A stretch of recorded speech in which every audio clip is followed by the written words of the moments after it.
Welcome everybody, and good morning.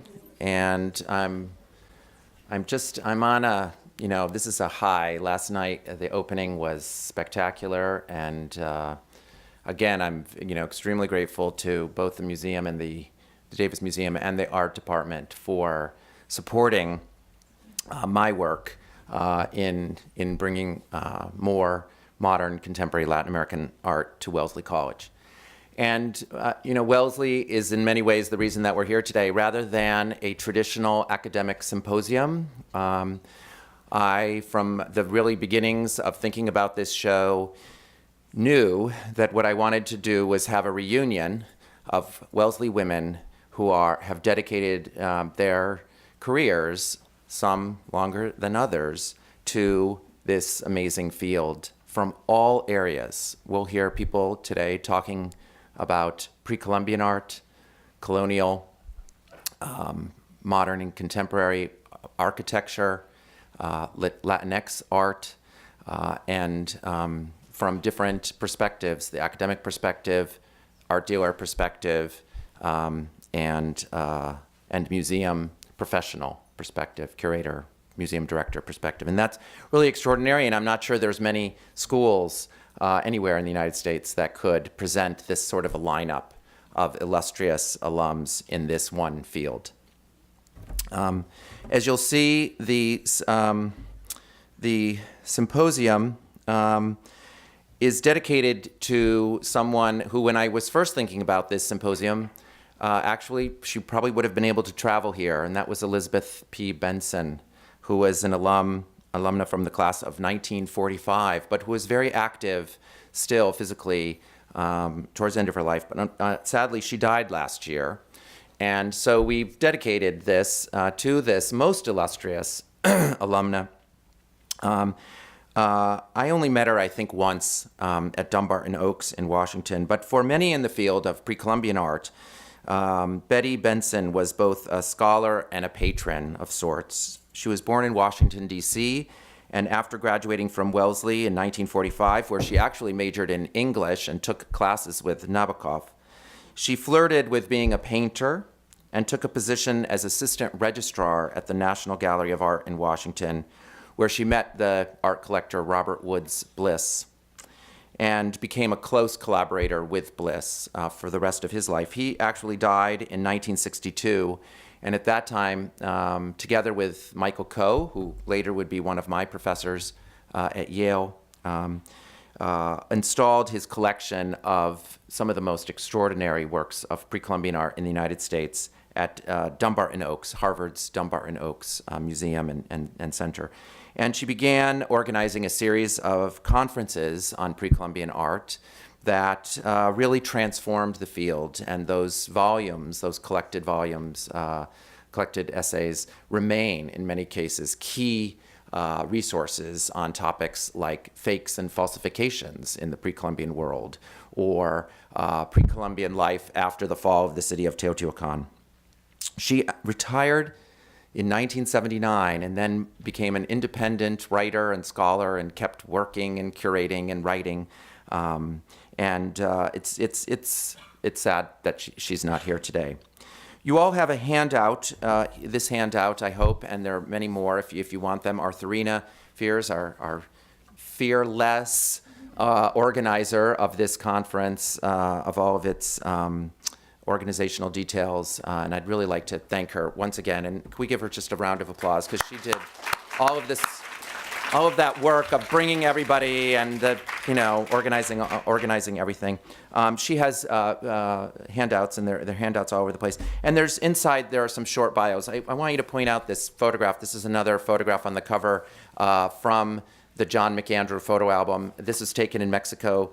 Actually, we know in 1942, which was when Philadelphia Museum of Art curator Henry Clifford was in Mexico, and I've yet to identify the church.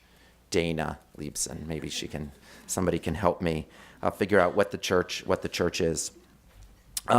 There's only one change in the program, and that is that my dear friend Adriana Williams of the class of 1955, one of the most active and energetic and healthy 85-year-old women that I know, came from San Francisco, flew out from San Francisco a couple days early, got to the hotel, and in a half an hour had slipped and broken her shoulder. She'll be okay, I think, but the doctors at the very nice doctors in Newton recommended that she return to San Francisco and begin what will be a 6-week recovery period. I went over to see her, and she was going to talk about Miguel Covarrubias. She was a biographer of Miguel Covarrubias. She's also written extensively on Rosa Covarrubias. We have photographs, and a huge archive now of 40 photographs by Rosa Covarrubias at the Wellesley collection that were acquired from Adriana. She was the granddaughter of Mexican President Calles. She had an extraordinary life. She knew all of these people, Luis Barragan and everything, and she was just a raconteur, and she was going to give a wonderful talk. Unfortunately, she as I am, devastated that she can't be here. So instead, if you look at the program, there is this block now in the afternoon, 1:45 to 2:50. So there's an hour block. And for those of you who are here in the afternoon, I will be doing part 2 of my tour in the galleries. But also I would say that many of you are going to want to see some of the collections upstairs. As I've mentioned before, we have a gallery devoted to ancient American art. We have a couple works of colonial Latin American art on display alongside the European and American paintings from the 18th century. So please explore the museum as well.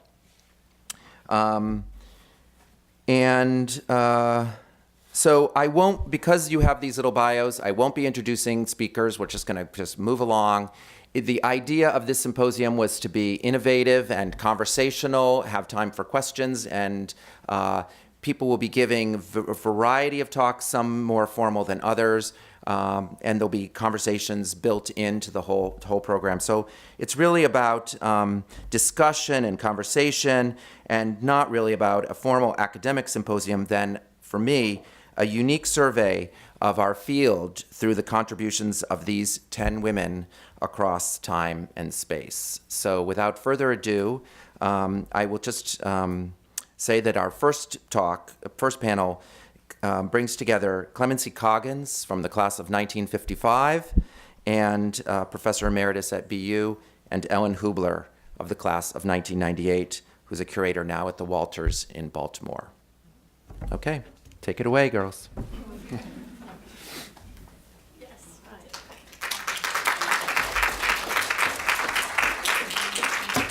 Hello, I am delighted to be here as an alumna and to come back. This place, of course, did not exist in those ancient days when I was here. You will hear a little bit about these various places when I get going. Here is the beginning of it all. This was Farnsworth, which is where the History of Art department was, from the beginning until about 58, as they were tearing it down and starting to build Jewett. Farnsworth, as you see, is a great neoclassical, rather hulking building.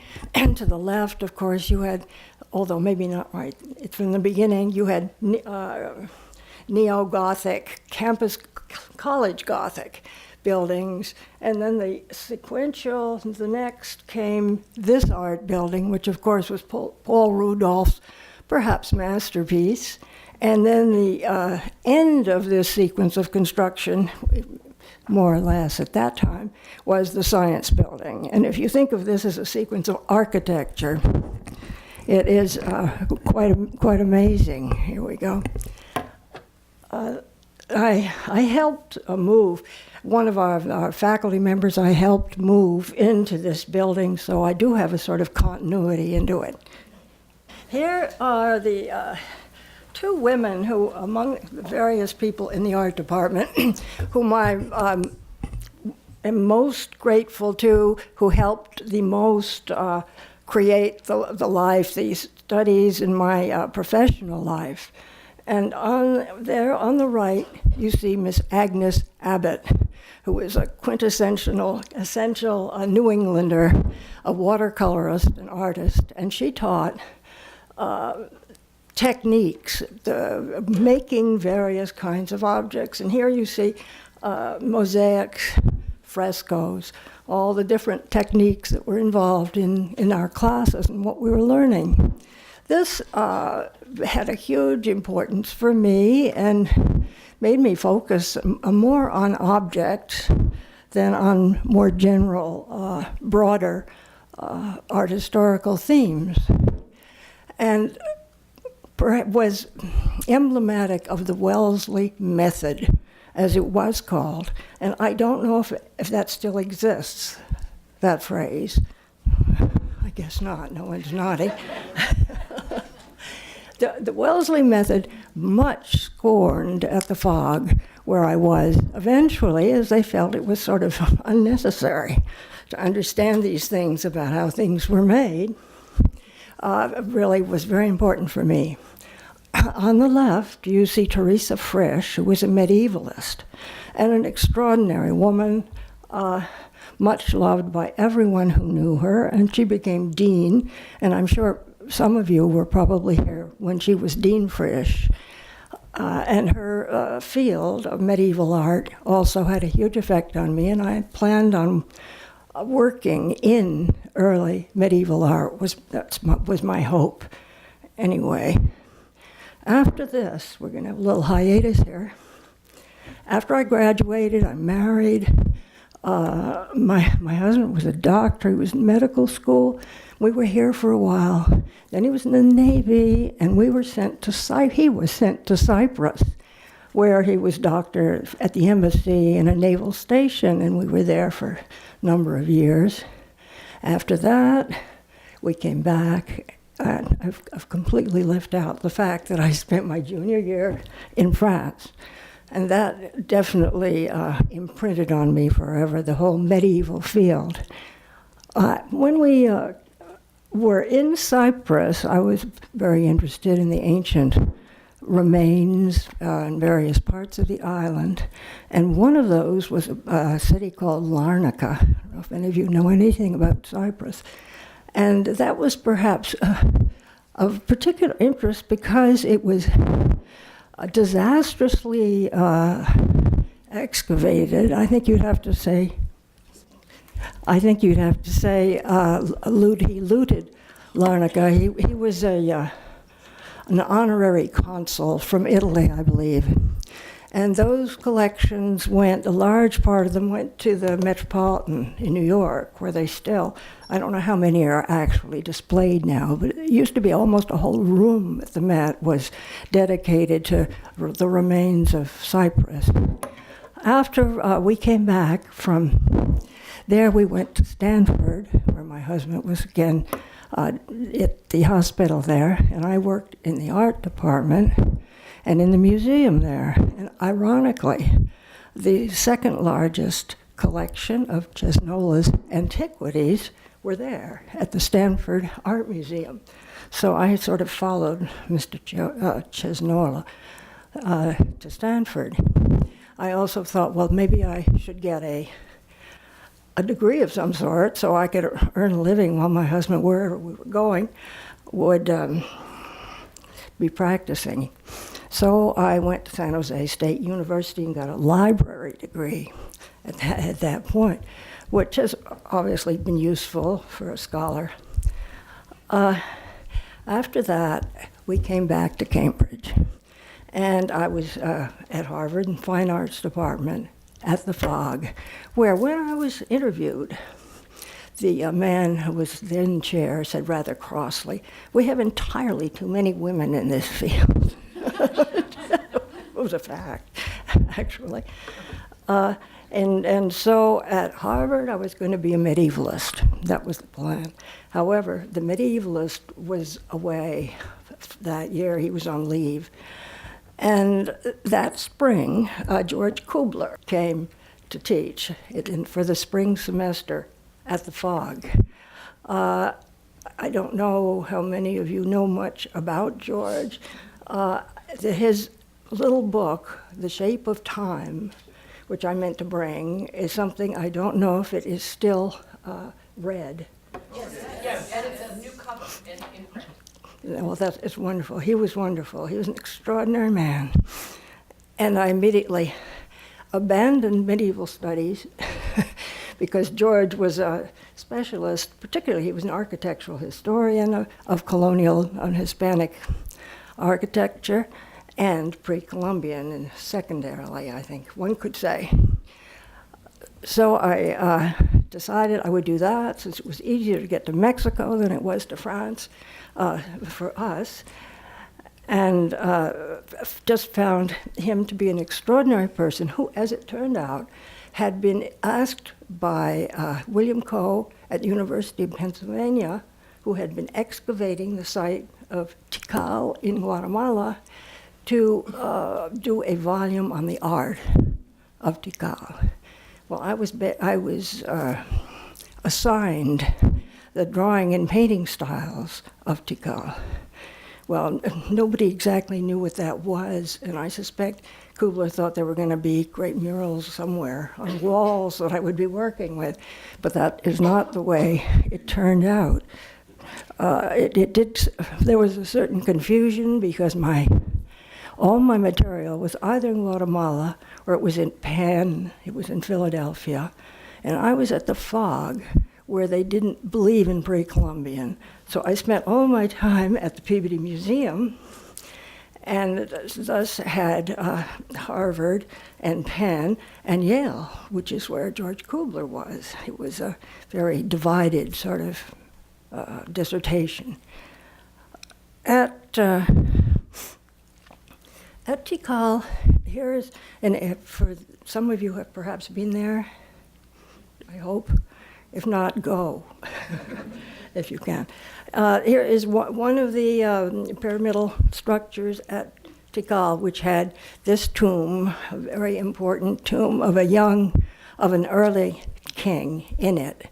And as far as drawing and painting styles were concerned, what do we have? We have a date on the wall and some signs on the walls. And down below, you see the remains of sort of lumpy things, which are pots in most cases, which were covered with drawings and, in some cases, glyphs. Now, that was probably not what George had in mind, but I ended up with those very objects, the small things that were part of a funerary assemblage. This was very important to the kind of work I did next.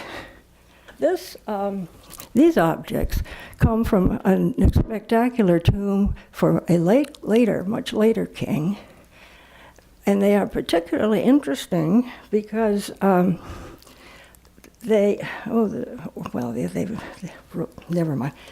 This one and this one were part of a set of 10 vessels, which were all painted by completely different hands, although there was a template which they must have been assigned.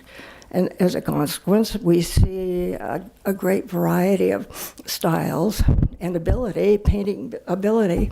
And the one to the right is probably the best. The one to the left is one of the odder ones. And you see the drawings of the two of them. Now, those were arranged in the tomb. There they are. There's a little collection of them. There was another set in there which was not Victorian, like this.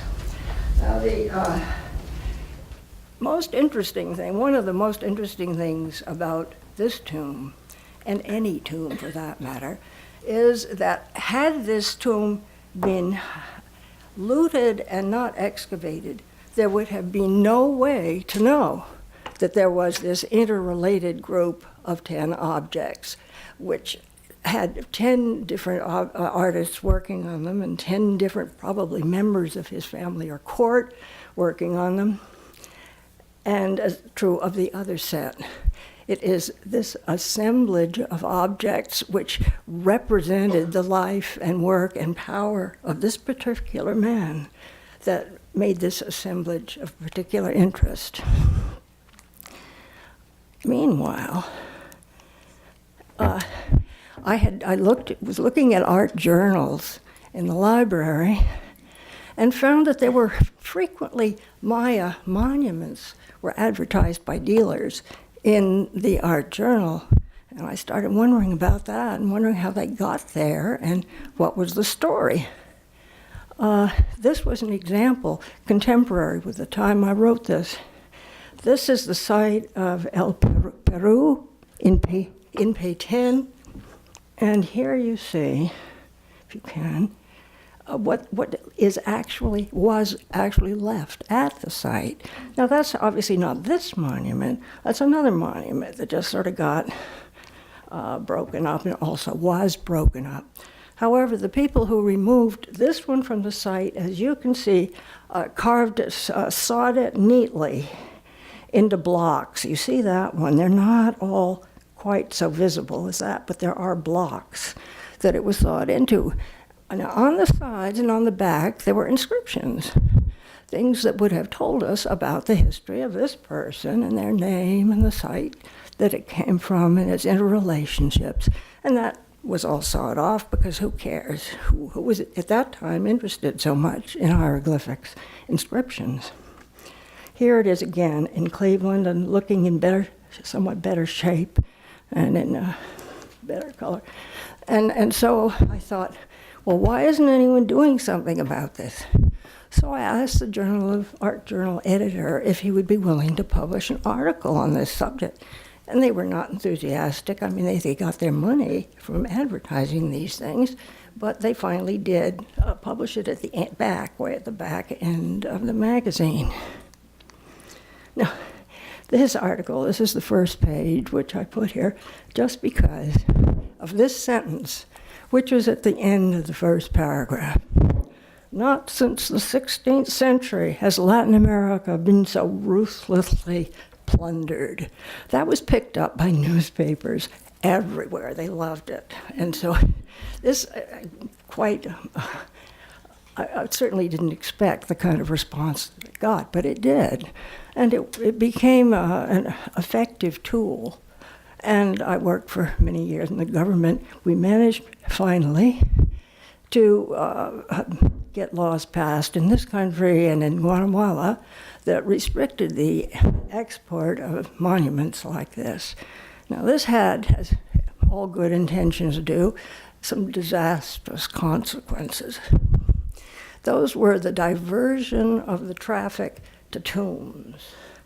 And in order to get into a tomb, you have to go into a whole structure. You have to tunnel it. You have to destroy, decades, centuries of evidence looking for pots. Well, the pots became very, very popular. The monuments stopped coming out. And just remember that about good intentions. You never can be sure. Now, this is where we just were. Here is an example of a few pieces from a collection known as the November Collection.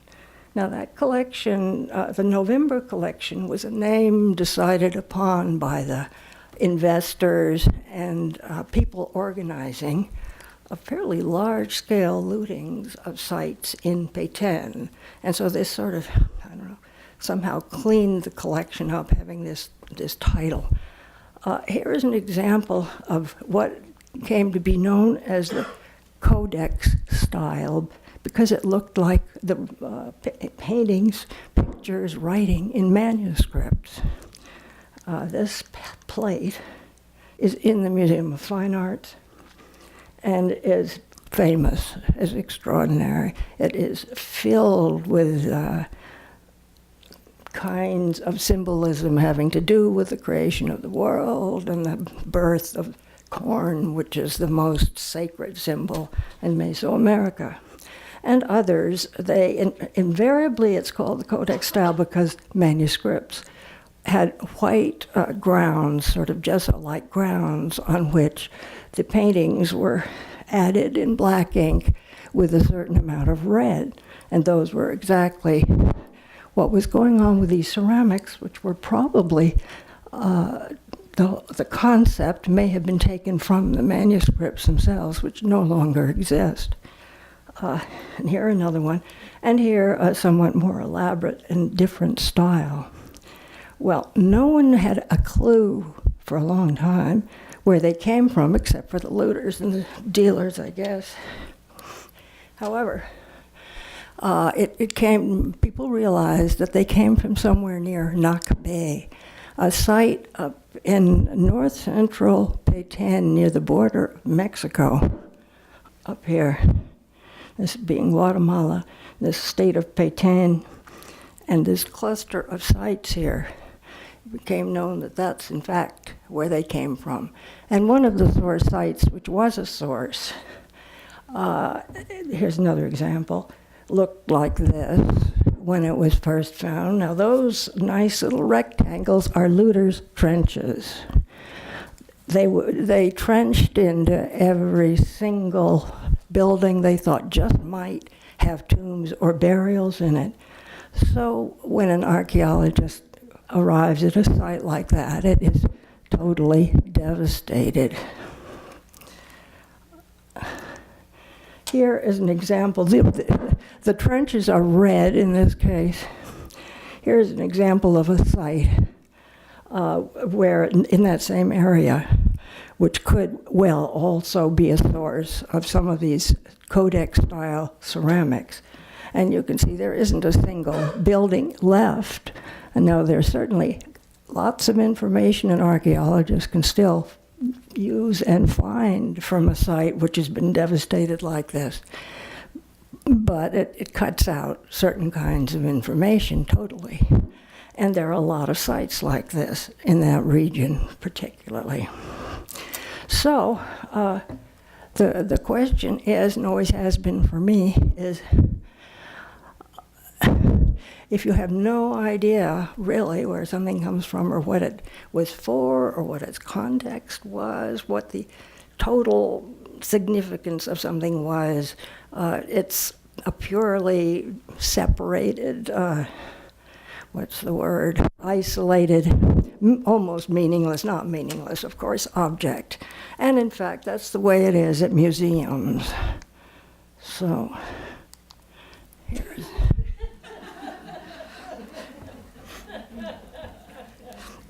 That's the way I feel about it. Oh dear. Well, so that's it. Now, would questions, talk? We're supposed to be having conversations.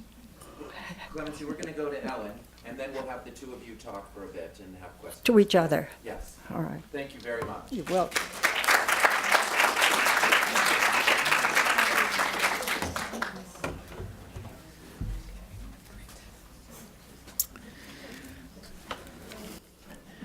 Hi, good morning, everyone.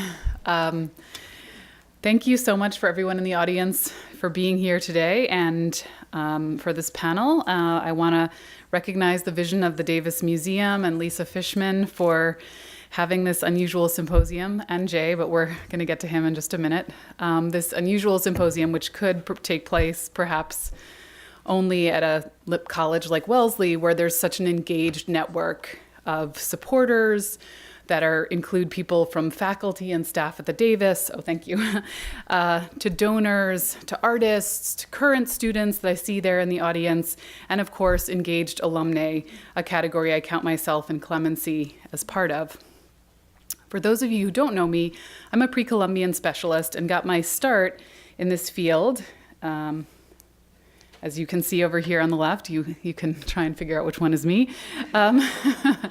Some years ago, a few years ago, I guess I've blown my own cover by putting the date of 1996, at a Wellesley winter session in Oaxaca. It was Wellesley in Oaxaca program that was run for some years in the 90s and 2000s by professors Lori Rosas and Lois Wasserspring, who we've already even mentioned today. So this was sort of this labor of love, and for several years they did the winter session. Does anybody know how many years they did the winter session? I think lasted for quite a while, and then there were 2 years, I was here for one of them, where they also had a whole semester program in Oaxaca. So I was in Oaxaca for fall of 1996. So that was what got me started, and for the past 2 years, I've been the William B. Ziff Jr. Associate Curator of Art of the Americas at the Walters Art Museum in Baltimore, and for 5 years before that, I was a professor of art history at Cornell College in Mount Vernon, Iowa. So I've looked at this topic through both the teaching and curating lenses. And as much as I am a pre-Columbianist, and today's symposium in part is honoring the late Betty Benson, but I would be remiss if I didn't spend at least a few minutes in this first session acknowledging Jay Oles, the man who has brought us all together today. Jay's unconventional hiring, in the sense that they allowed him to be here for 1 semester a year and to continue living in Mexico City for 1 semester a year, but his hiring really ushered in a whole new era for the study of Latin American art and culture at Wellesley when he got here in the mid-90s. And I had written mid-90s before I got here, and then Jay acknowledged yesterday that it was also 1996 when he got here, which is kind of shocking when you consider. I couldn't believe that. So he has his first full semester at Wellesley in spring of 1996, and then is, you'd think you're on probation, but he's so comfortable that the first year he's here, he's encouraging a group of students in his off semester where he came down to Oaxaca and met with the students and encouraged all of us to end up on the roof of, and i.e. to climb to the top of one of the largest churches in Oaxaca's Central Valleys in Tlacochahuaya. So we see Jay looking shockingly pretty similar to today on the roof of Tlacochahuaya. It just goes to show how Jay is always fearless himself in his quest for knowledge and inspires his students to be the same way. I'm not going to go on very long here, as I know he's already probably embarrassed, and I'm sure we're going to hear much more about his contributions to the careers of those who graduated after 1996 in the last session of the day especially. But I feel it's kind of fitting to start the day with this because I was actually the very first student to write a senior thesis with him. To explain to those who are uninitiated into the ways of Wellesley, the senior thesis is a very serious undertaking here. It's not like all schools. You actually got credit for 1 class for it in the fall and 2 in the spring if you chose that. And I remember spending most of my waking hours on this my senior year in a topic that Jay guided me to, but which was totally avant-garde for the time. That is, it was about the collecting of pre-Columbian art and not only about the interpretation of pre-Columbian art. Mine ended up being about 150 pages long, needed a lot of editing help, and really went down to the wire, which is a characteristic I've maybe never gotten away from.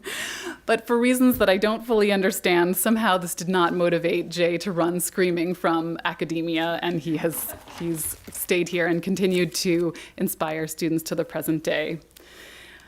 But this thesis and the ensuing years illustrates the influence of Jay on myself and many other people in so many ways. First, that he encouraged us to draw connections across different eras in Mexico, the country that he loves so much. It's not that we're only studying the pre-Columbian era or the modern era, but, for me, what did the pre-Columbian mean in 1920 or 1940 or 1960? What were people reading about this? But second, I'd also just like to acknowledge his unfailing support for his students and his willingness to draw upon an amazing global network of contacts and tap different facets of his life for us. While I was an undergrad, I went for a summer in Chile, Argentina, Ecuador, and Peru, and Jay had emergency contacts for me for Quito, Lima, Santiago, and I believe Buenos Aires, so that was pretty amazing. When I lived in Mexico City, 10 years after that, at one point, he invited me to a Wellesley reunion there, held in one of the most amazing apartments I've ever seen in Lomas, where the widow of a major government minister lived with her Cubist period Rivera and many, many other treasures. But he also, took me to his favorite hole-in-the-wall taqueria. So it just speaks to the fact that Jay gave us access to not just one, but many worlds that as undergraduates and as young scholars, we would never have known existed. He took us seriously as scholars and as people and put himself out there for us over and over again. He would truly go to the ends of the earth, or, as we have visual proof here, the roofs of obscure churches in Oaxaca, to make sure that his students got the most meaningful educational experiences. So another experience that Jay facilitated for his students when I was a senior was a connection, well, actually throughout a couple of years while I was here, but was a connection with actual objects. In my case, pre-Columbian objects held at the Davis Museum. Many professors worked with collections at the Davis, but Jay kind of took this to a whole other level. And I remember working on this anonymous acha and really, really struggling with it, and him just telling me to keep going forward. But one of the most formative experiences I had in my senior year in one of his classes was on authentication. So Clemency, this session is on issues in pre-Columbian art, and Clemency has talked about looting and provenance, but I'm going to talk about looting's illicit cousin, which is faking. In 1998, I was writing up my thesis on collectors of pre-Columbian art in the 30s and 40s in Los Angeles, and reading these discussions about whether things were faked, but it seemed really abstract. Jay facilitated the most tangible and memorable experience in this area that any undergrad could ever dream of. So Jay's mentor from Yale, Mary Miller, a renowned Mayanist who is here today, right next to him. And really, if your advisor comes to the symposium and your adoring students come to the symposium and your friends come to your symposium, what more can you ask for, right? You're clearly doing something really, really right. In any case, Mary Miller came to visit, and he had her speak to the class at the Davis with all of these different works from the Davis's pre-Columbian collection laid out on a table in front of her. I think we'd had this rare treat of having lunch with Mary before the seminar, and she's a woman who really embodies gravitas. But then the pre-Columbian objects came out, and she is talking to them all like old friends and recognizing them and just enjoying them in a way that was just incredible for me to see, telling the little Tlatilco figures how cute they were, and just had this familiarity with these objects that was mind-blowing for an undergraduate. And I remember her tapping some of the ceramics really gently with a fingernail, and I think a gloved fingernail, I'm pretty sure, don't worry. Okay, well, I was trying to cover you, but that's great. And telling us how the higher the tone, the higher the firing temperature of the ceramic. So we were not looking for too high of a tone, which was just incredible. Then we were looking at larger ceramic figures from West Mexico, and I remember Mary casually asking the Davis personnel, "Oh, do you happen to have some turpentine? We can authenticate these right now if you've got some turpentine and some Q-tips," because fakers of the 30s and 40s, just this time that I was at that time excavating for my thesis, would just splash them with black paint to simulate the stains that would, in authentic pieces, be accretions from hundreds of years of sediments dripping on them through the roof of the tomb, and so would not be affected by turpentine. But if they're not authentic, those black spots are going to come right off. Well, the Davis people, I mean, they could have had a 100-gallon drum of turpentine in the corner, and they would have stood in front of it and said, "Turpentine? I'm not really familiar. What? I don't think I've heard of that substance. We don't." Anyway, the Davis people were about to faint, and I, who had cut my teeth working as an education assistant in high school at the Metropolitan Museum, home of never admit that anything is restored or anything, was completely flabbergasted. And I would say that for every student in that seminar, there was this light bulb moment, because we really understood at that moment that museums are not infallible, that their collections could have problematic, even fake objects in them, and that someday we too would have a role in helping to better understand, research, and create knowledge about these types of objects. It was the most impactful lesson we could have really had about the importance of close looking. And I see that Jay has now codified this in the Davis Museum, codified this ability to sort of admit that the museum speaks with a voice that is at times maybe not infallible. He's codified this with this research problems case that's up in the Ancient Americas section, and we have this fake Zapotec urn, ceramics from Oaxaca of the kind that I work on. So he's got that out there, figure, date unknown, ceramic, just being willing to acknowledge that museums sometimes get it wrong. So what I wanted to say to you undergraduates in the audience, you know how you tell yourself occasionally that it's only occasionally because you're Wellesley women, but you know what? I really need to skip class. Nothing I'm learning there is ever going to really get me a job. Like, this is all pretty theoretical. Well, I am here to tell you that impromptu training from Mary, and I admit much more experience that I got with objects from my mentors in grad school and, visiting every museum's pre-Columbian collection that I could ever possibly get into. But those experiences actually got me the job that I have today.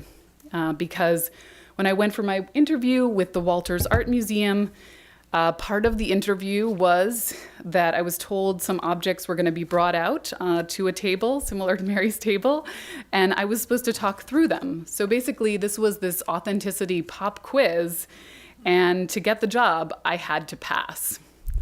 So here's one of the objects that came out for my interview, this Teotihuacan-style tripod vessel. Since I don't have a date on it, you've all got the benefit of knowing that there's some real problems here. But this is one thing that people always ask me, well, how do you know that there's a problem with something? It's really hard to explain. This is one of the best things about being an art historian, is that when you've seen thousands and thousands of authentic objects or thousands and thousands of objects of a certain kind, your eye somehow is attuned to the very, very tiny mistakes that people make when they're faking something. So in the case of this Teotihuacan style vessel, first of all, it's really large. Now, that's not always a red flag, but it can be a red flag. This one was really large, and as I was looking at it, the feet didn't even seem to be the same paste necessarily as the rest of the vessel, but a lot of things have happened to a lot of these objects in over a millennium, so maybe somebody had just replaced the feet. But as I'm looking at it, it's kind of an unusual one already. There's not that many of this kind. It has a ribbon that goes around it. That's the sculpted part of it. That's sort of drawing on Gulf Coast traditions. And then the stucco band that goes around it that's more typical of Teotihuacan. And I'm looking at the stucco, and there's something about the surface that looks really strange to me. And I said, has this stucco somehow been repaired? And we can see in some different views of this that indeed, yes, there are actually very, very few parts of this vessel that are authentic from what we've been able to tell. So here's what this looks like in visible light, but under ultraviolet light, certain parts of it glow in a different way than others, and we've got this white here that shows probably the traces of adhesive used to glue this on. So as we look at this vessel, these parts that are outlined in blue, these are just people had drawn in pen on Xeroxes of a color illustration of this. Nobody's drawing in blue pen on objects, even if we think they're not authentic. This is kind of the largest piece, and it's really one of the most ingenious ways of faking that I've ever seen, because what this means is that somebody had to get a piece of stucco off of something else, keep it pliable enough that it can be put onto a rounded surface. And because it's not a whole shirt, it's not it's not a piece that goes all the way through the vessel. And then they had a few other little bits and pieces and kind of put this all together. So it's really an incredible fake in a way. I could go on and talk about some other objects with issues we have at the Walters, but I think it would be nice. I think we're running a little late, and if we have a few minutes for questions, that would be great. I will just say that years later, I found out that Wellesley had a proud tradition of women who were interested in authenticating pre-Columbian art, because Philippa Chaplin, Clemency's student, who got an MA here in 1975, had done her whole MA thesis on Zapotec urns from Oaxaca and authenticating them. So just to finish, today, when all art historians need to pursue critical theory and parse how Foucault would have felt about this vessel, I think that Jay, in reminding us of the importance of close-looking and formal analysis and understanding cultural context, provides a really helpful counterbalance for his students, and reminds us that old methods are also often productive new avenues for inquiry. So thank you, Jay, for inspiring my and our passion for the objects. Thank you to Jay and the Davis.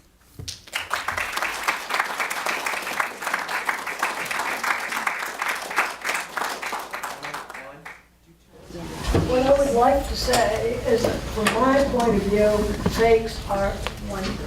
People can buy them and fill their collections with fakes, and you don't have to worry about where they have come from. Well, in relationship to fakes, not in the pre-Columbian field, but in the field of Judaica, my father at one point decided to collect Judaica. And when it came to be my turn to deal with this collection as an art historian, I knew how to do and where to go, et cetera, even though it certainly was not. And a lot of the pieces were fake. Wow. Not only they were fake, but they were made fake by somebody in New York that in the field of Judaica was very well known and never reported. But little by little, we found out, oh yes, it was done by so-and-so, and this is how so-and-so did it, and he came from Russia, and blah, blah, blah, and he noted this piece with it. Oh my God. So, I took the pieces, and I went to the museum at Temple Menlo, and I spoke to a person who really had the background in Judaica. And she was very, very pleased to receive these pieces because she could teach from the fakes. Huh. So that's one little interesting story. That's very true, yeah. I mean, Why and how it was put together, as you were starting to say, well, as you did. So there are lessons to be learned. They had been treasured in your family until they had been treasured in your family until. I mean, yeah, for the period of time that they were there by my father, but this was not a collection that had gone on forever and ever, and yeah. I really think there is a lot of value to teaching from these. When I was teaching in Iowa, I would use the collections of University of Iowa, and this actually was I would say this is one of the assignments that made my students the most uncomfortable. I would say, look, it's a pop quiz that's only worth 1% of your grade, so don't stop worrying about it. But of course, that does not reassure any undergraduate. But yeah, they had some fakes, and I would ask people, I would lay out a bunch of different things and say, write 2 sentences on whether you think this is authentic or a fake and why. But people freaked out. I mean, students would freak out about this. This made them really uncomfortable. But how am I going to know? Well, just look. That's looking. I'm just curious about the pre-Columbian gold. Huh. I think Every dentist in Costa Rica cast his own. how do you deal with that? I mean, it must be, Some people do it better than others. So there's a lot in the MFA. Do you have some?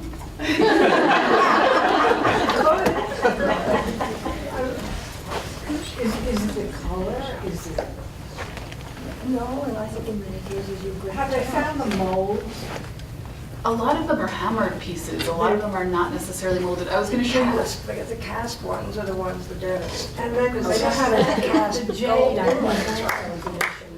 Jade is a huge issue unless you have tool marks that show that it's been worked with metal tools. I was going to show an interesting piece where the tool marks show that it was worked with modern tools, but if we go back one more, there's these inclusions of platinum, which are characteristic of Colombian gold and Ecuador, so that we think that this actually was a plain sheet, which was then made a little bit more sexy by fakers later on. So it's kind of a hybrid object. So this was just showing a box that we... I read about that in your catalog, and I thought, well, if it has platinum, it must be all right. I didn't know. What about the beading? I understand that the way the holes are made through the stone, is that in the Are we long- casting gold, you're asking? No, I'm talking about, for instance, in the Tirona beading, you get these long objects which have are necklaces. How do we know? Were they made yesterday or? Ball Field, I don't know about Torona. I did work for the long years I was doing the dissertation in the Peabody Gold Collection, and we have a lot of gold which came from both directly from Costa Rica, but also from the cenote of sacrifice at Chichen Itza, where a lot of gold was thrown, and we certainly know the authenticity of that. Certainly, it was excavated. Many different techniques, but not Colombian. No Colombian. From Colombia up to Louder? Panama? A lot of them have like a tab and groove. Some of them have a tab and groove manufacturers.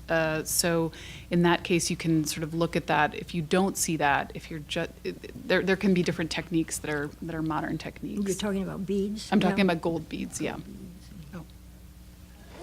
Thank you. Both of your talks were really, really informative. I'm a modernist, so, but one of the questions that those of us who work in the 1930s and 20s deal with is exactly what did the muralists know and not know versus what we know now. How do we sort of separate out sort of subsequent generations of scholarship that have vastly expanded our knowledge of the ancient world versus what they could or couldn't have known in the 1930s? And I was recently, maybe 5 or 6 years ago, told that this very famous, supposedly Aztec sculpture of a squatting woman giving birth that's quoted in Rivera and Kahlo paintings and always illustrated in Dumbarton Oaks is a fake, or a very likely fake, and the only example of that type of sculpture that looks like that. There are other authentic examples, and for me this was a sort of an amazing moment where it forced me to think much more about this question, especially with artists like Orozco, who was not really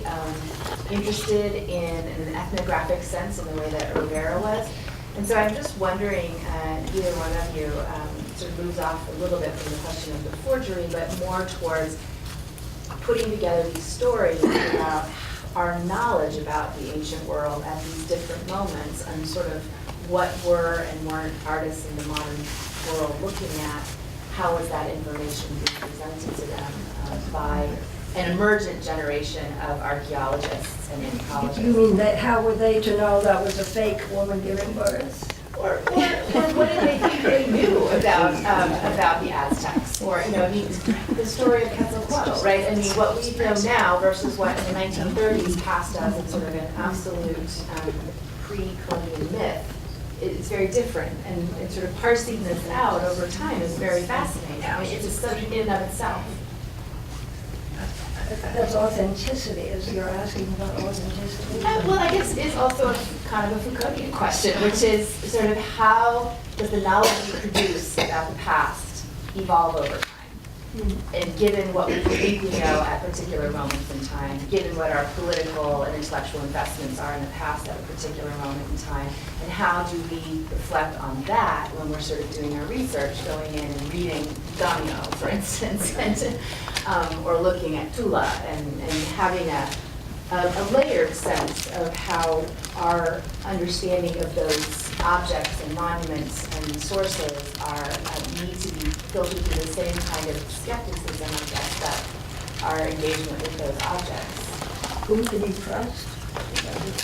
Well, also I think just in term, I mean, I think there's a lot of looking at when were things, you have to be maybe much more intentional and careful about when were things published, and then track down that edition and see what was illustrated. I don't know if you remember, if you were present at the first Ala Triennial, but there was a person there, and I'm not remembering her name, who presented on Tamayo, and one of Tamayo's pieces that had stars in it. And her argument had to do with the fact that this could have been based on images of comets from one of the early colonial manuscripts. I can't remember if it's the Florentine Codex. Okay. So her argument was that this was based on images of comets that are there in the Florentine Codex, and people just piled on and said, wait a second, let's not forget that he's making this in, I'm going to make up a date here, but 28 or 40 probably, well, if it's 45, there probably are, there start to be more richly illustrated copies of this that are available, but let's say it was 37 or something like that, and that he couldn't have seen those images unless he had, traveled to Italy, and there's no evidence that he did that. So there has to be a much more, I think this is why, going back to those original books, those crumbling 1930s, poorly produced, Secretaría de Educación Pública, like little crumbling books, going back to those and seeing what is illustrated and how it's illustrated and what they're saying about it turns out to be a really rich project. We're going to take one last question so we don't fall too off our schedule. Actually, it's really just a response to more on this topic, which is that it strikes me that one of the challenges is always thinking about what comes next. So the discoveries at the Templo Mayor in Mexico City since 1978, were they not found in an archaeological context? Many of them might have been said to be fake. The same thing can be said about Maya discoveries that are made right and left.